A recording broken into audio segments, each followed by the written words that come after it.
in the radiant kingdom of Demacia, a land that prized order, discipline, and the suppression of magic. There lived a young girl who embodied everything the kingdom feared.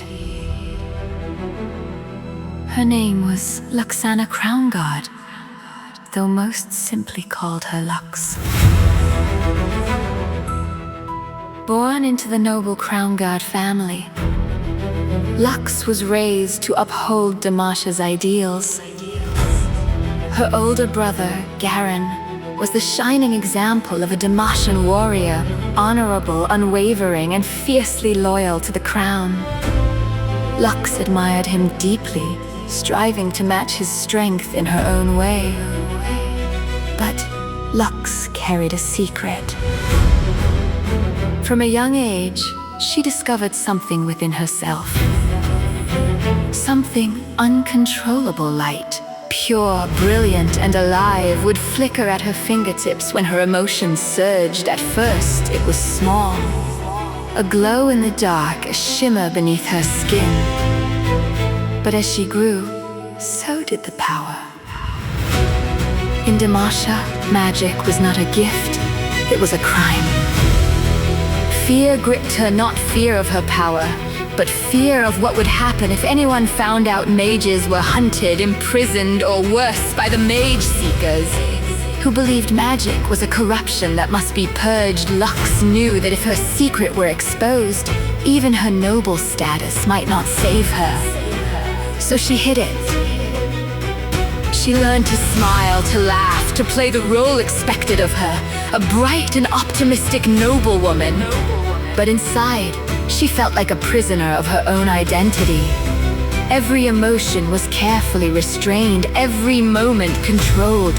The light within her was not just power, it was pressure, threatening to burst free. One fateful day, Lux's world shifted.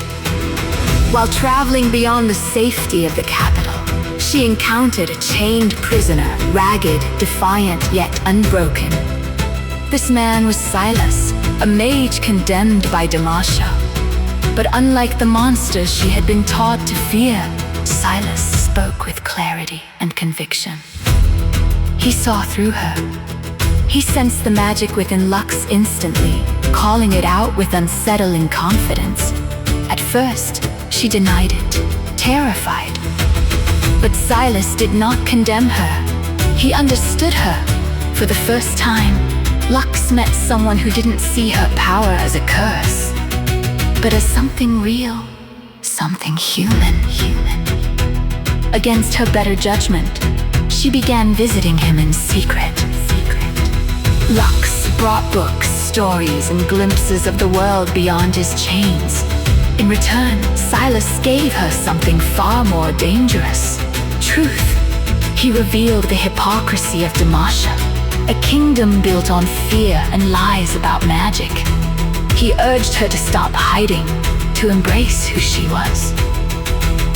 And slowly, Lux began to question everything she had ever known. But trust is fragile. In a moment of desperation, Silas manipulated Lux's kindness. Using her magic, he broke free from captivity, unleashing destruction upon the very kingdom Lux loved. The escape left chaos in its wake, and Lux was left standing in the ruins of her own choices. Guilt consumed her. She had wanted to help, to understand, to believe in something better. But now, she had played a part in unleashing a rebellion that could tear Demacia apart. Yet, even in that darkness, Lux did not break. Instead, she chose to change.